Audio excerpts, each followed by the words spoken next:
Oh, thanks, everybody. Oh, what a nice round of applause for me. Thanks, everybody. Welcome to Build. I'm your host, Ricky Camilleri. If you watched Richard Linklater's Everybody Wants Some and thought, this movie's great, but I sure wish it was just a romantic comedy between that guy and that girl, and that guy was Glen Powell, and that girl was Zoey Deutch, then you're gonna love Netflix's new film, Set It Up. Let's look at the trailer. Did you return my blue jacket? Yes. And after a very intense conversation with their saleswoman that ended with both of us in tears, I got you a full refund. I want it back. Absolutely. This computer isn't taking my password. Oh, no, that. It's my laptop. Well, bring me my laptop. Wake me up at midnight, but don't startle me. Play a lullaby or something that just slowly increase the volume. What are you still doing here? I'm always the last one here. I'm always the last one here. The two of them are always in this office. Let's just lock them in a room together so they can have sex with each other. When they're boning, we're free. We wanted to shut down the elevator for a few minutes so two people could fall in love. Whoa, who's this guy? You need to go, sir. It's go time. Oh my God, this is how it always starts in my nightmare. What are you doing? What is he doing? Stop doing that, please. Stop that right now. I need to be free of this.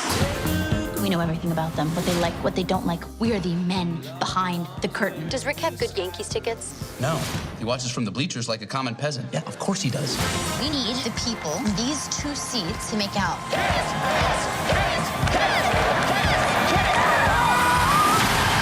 The world's our oyster! Taking the rest of the day? I'm gonna be in late tomorrow. We did it. We made two miserable people happy. I'm proud of us. You guys know each other? We're friends.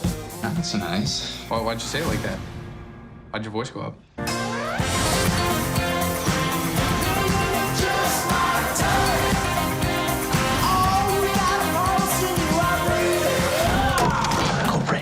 I'm not gonna pretend to let him teach me about how the world works. Save yourself. We're full-on parent trapping. No, we're not. Okay, I think I've seen the Lindsay Lohan classic enough times to know that we're full-on parent trapping hard. All I care about is that I'm not still an assistant when I'm 28. I'm 28. Oh my God, I'm so sorry. For you. That's very sad for you. Everybody, please welcome Zoey Deutch and Glen Powell. Hey. Hi. Hi. Hi. Hey. Hi. Oh. Oh. Hello. Hello. Over there. I'm just gonna leave. I know who you are. Let's let you guys do your thing. So I introduced this by saying if people saw Everybody Wants Someone were like, I want a romantic comedy between these two people, they got it. How did this happen? Did the two of you get to know each other on Everybody Wants Some? And was it kind of like a thing afterwards where someone said we should make a movie with you two, or did it happen later? What happened there? That's all you. I mean, yeah, we hit it off on Everybody Wants Them. We only had like 2 scenes together in that movie, but we had a really good time, and that was the promise. And when Zoey puts her mind to something, it's very scary that it gets done. So. What do you mean when Zoey puts her mind to something? Nothing. It means nothing. No, I do in a lot of ways feel like this is a wish fulfillment. I remember vividly you and I and Rick Linklater being like, wouldn't it be fun if like Glenn and I did like a rom-com together on day one of meeting each other, and I feel like it just feels extra special because it is something that we were looking to do together. So really? Yes, and it's a smart, updated, funny, classic rom-com that I've missed that. I feel like they're lacking. So we're planning on bringing the rom-com back. You're gonna bring it back. We're resurrecting this thing right now, this Friday, the 15th. It is very much a throwback in the way that you know that these two people are going to get together, but that's not really the purpose of watching it. The purpose of watching it is the fun of watching them try to get together over the course of the movie, right? Yeah, you could write a rom-com. I can write this, man. Yeah. You don't need us. That easy. Done. So what was it like working together? It was great. He's the best dude. I mean, as everyone, you're just the best dude. He makes everything fun, everything lighthearted. If ever there's tension or any weird energy, it's like an immediate human Valium. He just is so fun and loving and genuinely supportive. And so it was a treat to work with you. Well, and Zoey It's a nightmare. no, what you do is you also like the great part is the the banter that we have on screen is basically the same banter that we have off screen. Like it's pretty much the same thing. We kind of like fight like brother and sister in the greatest way. And that's what makes the chemistry so great when we do kiss. Yeah, it's like consensual chemistry. It's like that kind of awesome chemistry that you're really. Oh right, for sure. Yeah. Yes, I was gonna say the same when thing. you kissed in the middle, I was like brother and sister. Brother sister okay. kiss. Actually, that was a moment. That was actually a moment where Zoe doesn't let me get away with anything. I got heckled like crazy on that kiss. Do you remember this? Yeah, because you weren't bringing your A game. Who heckled you? What? I was. He wasn't. Zoe- I was Zoe like, what kind of a mid-scene. kiss is that? I've been waiting all these months to do years, and I get that kind of a kiss. So it was a little bit Here's of a. here's the problem when you're kissing on screen. You don't want to. If you bring the egg, it looks weird on screen. I wasn't saying stick your tongue down my throat. I was just. kind of work. She was wanting something a little. I was like, I don't know, ratings are not on Netflix, but if we bring the heat, the problem is. People are just going to stop in Netflix and chill this thing, you know, and we want them to watch this True. movie. When people do bring their A game kissing in movies, everyone kind of it has to be with a lot of intention. That has to be the too hot to intention of handle. the scenes. Yeah. The streaming service is not ready for that sort of kissing yet. So what was the kiss like? And set it up too, maybe. Yeah, I'll finally get the kiss that I'm looking for. No, the kiss looks great on screen. We nailed it. I'm just saying, I've just never been heckled so hard in a scene before. And Zoe, you know, usually it's not by your co-star. Even you were directing me on how to kiss within the scene. So anyway, it was great. It looks great, and we nailed it. So you said a minute ago when Zoe puts her mind to something, was this something that you started developing or you were working on before? No, Glenn was attached before I was actually. Yeah. I actually read this script when I was in Jordan. I shot a movie called Sandcastle in Jordan, and I read the script and, you know, auditioned for it when there was someone else attached. Throw up. Don't throw up now. Sorry, sometimes. Throw up, like throw it. up. Do you want me to do it? Do you guys want me to do it? You want to throw up right now? Amazing. He This can awesome just do skill, I it on cue like I do that. it in every movie. Oh, it'd be terrible for everybody, terrible for you and your career, but I'd enjoy it. Sorry, I gotta say that. It would be an amazing skill. And then we can try the kiss again. That'd be right amazing. after you Oh my God, you vomit on guys, cue. this is Just an as incredible interview. wonderful. Please, Yeah. go for it. I mean, you know what? Really holding back as usual. Jackass this whole interview, please. It was interesting because like we had another person, Amelia Clark, was attached, and then when she went and did Han Solo, it was like the fact that we had been talking about this forever. You know, it was just she was the no-brainer, and I think the perfect choice all along. And the chemistry is just effortless, and she's lovely, and we had a great time making it. Both of you play assistants to high-powered individuals. Did you talk to? I mean, I guess you probably know some assistants working in Hollywood. All the producers and directors, everybody has assistants. There's assistants on every set. Did you interview them or try to do any research? Or did you just sort of you can kind of see it? I mean, yeah, we both actually independently interviewed a lot of assistants. And I also feel like in so many ways this movie is a love letter to, one of the reasons I was so excited about making it is it feels like a love letter to some of my best friends who are currently tortured assistants. You know who you are. Love letter to the people who keep the ship running. Correct, yeah. Yeah, I went to the agency that we're both at, and I just took all the assistants to like in the conference room. I just treated them to pizza, and we just went in the I conference. took him to drinks. I was like, drink up, tell me That's more. actually that's a better, probably a more expensive date, but yeah, we just went there and they just kind of unloaded all their horror stories and just kind of wrote those down, and then I worked my agent's phones for a few days.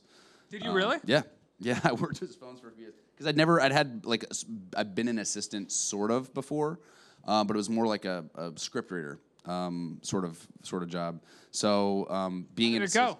How did it go working the phones? It was great. I actually I'm working with Ron Howard on something right now. And my first day, I didn't patch Ron Howard through, and I got taken off the phones forever.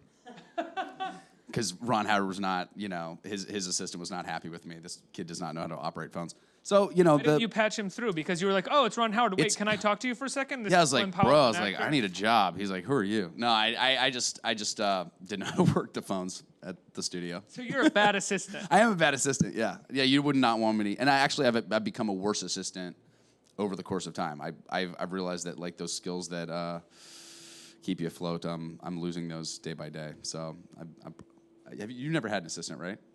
No. Yeah, me either. I don't know. But I'm a child, so I'll probably need something. No, I have a mom here, right in the back, so she helps out with some of that. That's true. Your parents are here. It's Yeah. really, it's really Yeah, they're good right that there. They came. The movie's directed by a woman who directed a lot of Kimmy Schmidt, which is, I think, one of the funniest shows on television. What was it like working with her? Amazing. Also, something to note is she was 9 months pregnant by the end of this shoot, which was miraculous. And I know my mother, when she was pregnant with me, 9 months pregnant with me, she was shooting. And I've heard stories and people tell me about how inspiring and crazy that was. But I guess I believe in a lot of ways that you can't be what you can't see. And to see Claire, the director of Set It Up, do this and do it so well was awesome. And I was like, you're inspiring me. I'll do that one day. I just thought it was it was neat. I'd never seen that. Yeah. It's got to force you to kind of bring your A game too. When like a woman who's 9 months pregnant yells action, it's like you're not going to half-ass that for her. No, and we were shooting in the summer in the heat in New York, and I was like, I'm hot. I don't want to do another take. And she's like 9 months pregnant. It was crazy. Yeah, she nailed it. She nailed it. Like, this movie's great, and especially if you're 9 months pregnant. I've never been pregnant, not once. And one day we'll be able to make that happen, Junior. Don't worry. That's so sweet of you. I don't know if that was a pickup line. No, it was not a pickup. I meant science. I meant science will be able to make Just that happen. feeling a little weird about this interview all of a sudden. Also Titus is in the movie. We saw him in the trailer a little bit there. What was it like getting to work with him? That was it's really just like one scene. But Titus great. is awesome. Titus is awesome. And he was such a weird. You saw the movie, right? He's like such a bizarre character, and he just came in, and just knocked it out of the park, and Killed every line that he had. It's really great. Plays a character called Creepy Tim, who runs the elevators, and he's very creepy, and he's very Tim. He nailed it. So yeah. Very creepy, and he's very Tim. Were you guys fans of his before going into it? Yeah. I'd never seen Kimmy Schmidt. I love Kimmy Schmidt. Yeah, but he's great. Yeah, he's awesome. We could powder his head. That was the thing he let me do. I got to powder his head. Why did you powder his head?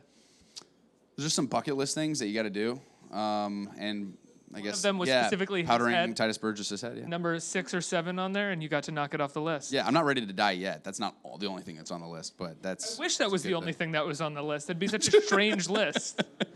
Talk about working with Taye Diggs and Lucy Liu as your bosses as well. It was awesome. Everybody was awesome. I loved working with everybody. I did. It was great. I'm trying to think of any anecdotes. Do you have any stories, any things? Actually, my first day of shooting, I was shooting with Lucy on the street of New York. And you forget that like Lucy Liu's like a huge international star. Mm-hmm. And when people saw, because you can't block off the streets of New York, you just shoot on the streets. So when we were shooting with her, people would they'd be walking next to us, not realizing they're in a movie. And they'd be walking, they'd look at her, lose their minds, and I was basically had to be her bodyguard within the scene because people would like melt, freak out, panic, and try to grab her. She's in one of those shows that no one I know watches, but like the rest of the world watches. Oh, Elementary? Yeah. Yeah. You know what I mean? Like one of those shows that's like, I just don't happen to watch it, but literally like if she went to India or like Hong Kong, everybody would be like freak out because they watched that show in syndication. Yeah. So she's a massive star. Yeah, huge. And I'm a huge Charlie's Angels fan, you know? It's not the reason I got in the business, you know, but yeah, it's a great movie. Did she method her scenes with you? Really play your boss? Terrified of her. Terrified of her. No, she was lovely, and no, but that dynamic is so relatable, and I think there is something to be said. One thing I appreciate about Katie Silberman, who wrote the script, who's an amazing talent, is that it isn't this one-sided, one-dimensional evil boss. She is trying to.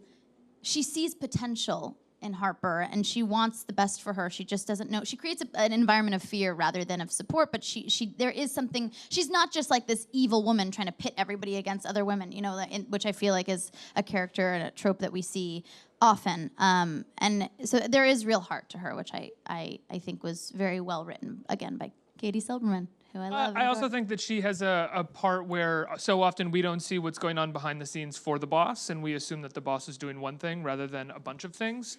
And I think that she plays that part really well. Whereas Taye Diggs' character is talk about being his employee. Yeah, he's a tougher boss. He's got a little less heart. He's just a little bit more of a bad guy. No, we had a great. Yeah, Lucy last night at the Q&A said that if she would have been offered, if her part was like Taye Diggs' part, she wouldn't have done the movie. That's what she said last night. Yeah, because Taye's a little bit more unredeemable. He's a little bit more of a nightmare. But yeah, you guys have like more of a, what's the female version of a bromance? You're hitting on something very poignant. There is not. There is no. What is that? I don't know. We'll figure it out. By the end of this interview, we'll figure out what the female version of a bromance is. But Taye was awesome. And Taye's always like the handsome guy in every movie. So, for him to like stretch his comedic muscles, he's just so good in this movie. Yeah. Did you guys compete over who was the handsome guy in this movie? Did No, you I talk always about give that to Taye. No. You give that to Taye. Would never compete with Taye Diggs. Yeah, but Glenn, I say, he graduated actually from the Tom Cruise School of Acting. I mean, The Tom Cruise School of Acting? he does like 10 push-ups before every take. I just get like revved up. Yeah, but like If it was I like take a a run. deep breath or like, review my lines. You're like, 1, 2, 3, pull up, 1, down. I'm like, oh my goodness, that is commitment to the Or like a heartfelt scene? Yes. You're doing push. big Before I run emotional. into that kissing scene. Maybe that's why I just came Kiss in too me hot. now! Kiss Yeah, me! yeah, That that's was what it 20 push-ups. was. 20 push-ups. Got to psych yourself up for that one.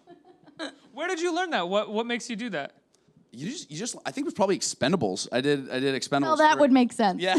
Just Well, surrounded then- by machismo? And Yeah, they're all yeah, doing that's that? probably actually like Sly on that movie would carry around like a billy club. It was like a 20-pound billy club to make his forearms pop before the takes. But a lot of those guys would do like push-ups and things like that before they. Yeah, it was just probably just like such a. Yeah, that was like Sorry, I'm such a sorry. testosterone. We're just fueled gonna set. pause the interview about Set It Up, and we're just gonna talk more about the Expendables set for a second. What were the other people carrying around to make their forearms pop while shooting that movie? No, Sly. Again, he carried around this billy club that just made like he said the only. Threatening? A billy club is threatening. No, isn't Sly's it? a very threatening person. I love him to death, but I was constantly in fear of him. But he. The nervous laughter. I'm like, that's Sly if you're watching. Yeah, no, he talked about the cinema muscles, like which are the forearms and the traps. He's like, that's the only thing you need to work on. So much for me. I'm really upset. This is like a rom-com. I hope you talking guys about don't think forearms all and traps. actors prepare like this. Oh my gosh. It's a real craft where you're a not real just craft. concerned about your shoulders. I'm just saying it was Expendables, right? Like I there wish you are had things that taken matter. the billy club to set it up, and we're doing this romantic comedy with a billy club before Yeah. every scene. Look, we're not worried about the chemistry doing? in Expendables. You're Wanna worried about kiss? Swinging a billy club around. that would be harder to have chemistry in that case. If Zoe was carrying around a billy club to make her forearms pop, I'd be a little more scared too, probably. I want to go to audience questions, but oftentimes we ask fans to submit questions, and we got a couple people who I think are your biggest fans to submit a question. I want to play that question for you and get your response, if that's okay. Some big fans. Let's see that clip. Zoe, what was the best part, or who was your favorite person to work with on the Year of Spectacular Men? Is that a trick question? It is because it's What all is her, she asking It's right all her now? family, right? No, Do you have I a mean, question? we had Ask somebody her a on- question. I don't have a question for her. I'm going to see her in like probably 25 minutes.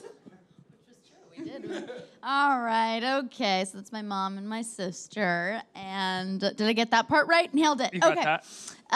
It was a grueling audition process to be a part of the film with my family. It was 23 years. I worked hard to prove that I could play my sister's sister in her film. But my favorite person to work with was my dog was in the movie, who I clearly have an obsession with. She's tattooed on my body. But she actually got cut from the film, so I feel like she deserves a little bit of love. Her part didn't make it, so she was my favorite person to work with. And on that the is a movie that was directed by your mom, written and scored by your sister, produced by your dad. Produced by right? me too. Produced by you too. Excuse me, I That's okay. apologize. So you're really working with your entire family there. It's a family affair for sure. Yeah, it is as grassroots and personal as you can get, and it was cool to have some semblance of control in a job that otherwise feels so at the mercy of other people's decisions, opinions, wants, needs. So to be able to create something from nothing together was very fulfilling. I have to ask, what was it like getting? And I asked your sister this. What was it like getting directed by your mom? Because I can barely get told to like do the dishes by my mom or anything. Right. Even at 34, I'm like, stop. So how did you handle direction? You know, it was challenging at times because you want very badly to want to be like, Mom, you don't understand me, you don't get me, or I do, not you. I don't know what your relationship was with your mom. I'm sorry to encroach. I feel weird that I said do the dishes. I don't live with my mom. Seems like you guys are both working some stuff out. I mean, maybe we need to take a moment. Mom, I love you. Yeah, Mama, I love you too. But you never try to direct me. No. No, but it ended up, I think, being. Our relationship grew in ways that we didn't expect it to, and I think it's just the beginning of Deutch family films. So, yeah. That's great to hear. Let's get some questions from our audience. Who's a question? Hi. Hi. Have you guys ever set anyone up, and how did it go? And also, I'm really excited to see the movie. Yay! We talked about this yesterday. We both attempted to set people up, and I've realized that you can't do it. Like, love is kind of blind, and I have no idea what you would want in a person, and when people try to set me up on blind dates, it usually goes horribly wrong as well, because, like, again, you know, love's a thing that either it's there or it's not. So I've had some things go really wrong, and I will never do it again. It also feels like a lot of pressure to set people up. Too much. I couldn't be worse at it. I really couldn't be. And I am so confident too. I'm like, okay, you guys are gonna get married. Wait till you meet, and then it all burns up in fiery flames. So I'm gonna do my best to not attempt it again. It's also too much pressure. Like when somebody's like, you're really gonna like this girl. You're like, you know, like when somebody's Like when you're like, look at this YouTube video, it's so funny, and then it's not. yeah, it's just you build it up too much. You can't do that. Yeah. Okay. Yeah. Have you ever been set up? Yeah, and again, it's like you usually look at the person, you're like, really? Really? Is that what you think when you look at me, Glenn? Glenn, is that the truth? Really? Yeah, that's. Ouch. Again, it's just like it's either there or it's not. I don't know. I don't. I prefer. You know, I love the fact that people want to set me up, but please don't. Next question. Hi guys. Do you guys have any like funny stories to tell that happen like off screen? Any funny stories? You know, I got a couple. You go first. Go ahead, Glenny. You want to see a Cuban Missile Crisis happen? Yeah. No. You go for it. No, you go for it. No, you got this one. You got this one. No. Well, we had to reshoot an entire scene because of my diet. I was eating so much pasta. We were shooting in the city, and my apartment was near this place called Bar Pity, and I was having pasta for breakfast, lunch, and dinner, and then dessert, because who likes cake when you can have carbs? So we had to shoot the entire scene over because they reviewed the dailies, and my shirt was a button-up, and it didn't. Yeah, we had to reshoot a scene because my clothing no longer fit me. It was one of the office scenes. Yeah, so that was not a fun anecdote, but this girl does love pasta. Anecdote. And so I'm sorry that I cost Netflix a little bit extra dough, but I don't regret a thing. What else? You didn't look like. Look, I've seen. Glenn moved into my apartment building when he like was stalking me. I was like, come on, we're already seeing each other 16 hours a day, and then you moved into my building. Like, you want to hang out? And yeah, I was like, what the hell are you doing here? This is so weird. What do you do? Yeah, no, it was a great apartment building. Let's just be straight up about that. I was not stalking you. It was about the apartment. It was not about you. It's not all about you. I mean, what? I don't believe this. I can't believe this. So yeah, no, I mean, we had to look at it again when there's really tough movies sometimes to shoot where you have to like tap into really dark things, and you know, making a rom-com with, you know, one of your greatest friends is the best way to go to work. So it was, you know, usually the best stories are when things go wrong, and very few things went wrong other than, I guess, her pasta waistline. You looked great the whole time. Thanks, You looked Glenn, great. I don't even know how you eat that much pasta and you stay the size you are. It's crazy. You burn a lot of calories when you're as anxious as I am. It's just a constant neuroses going. You just, is that how it is? Mm-hmm, yeah. Next question, last one. Okay, I have a question for you guys. If you guys got another chance to do another movie together as lead actors, what kind of movie would you guys do together? Together? Yes. Just the Charlie's Angels reboot. I would love to do a movie. There's a movie called, I I don't want to say this because people are going to be like, you're out of your mind. But there's a movie called Bringing Up Baby, which is one of my favorite films ever. And I always think, when I watch that movie, I'm like, God, that would be so, maybe just on the stage, maybe we could do that. Because it's such a great movie. I hate the idea of me saying, I want to do a reboot of Bringing Up Baby. But yeah, on the stage, I think that would be so fun to do with you. Stage? Yeah, on the stage. Yeah, why not? The Howard Hawks movie, right? Yeah. It's Catherine Hepburn. literally one of the funniest movies ever made. It's so great. The choreography, there's a scene where they're just brilliant together. Slapstick in that movie is unbelievable. And you've never met anyone more shticky than Glenn and I. So, like, come on.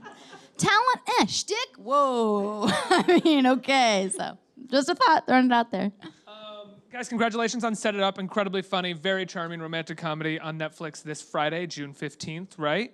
And you have another movie. Or should we reference the other movie that's coming out? Can we Year say of that? Spectacular Men, same day. Same day. Go see both. Yeah. See both. Yeah.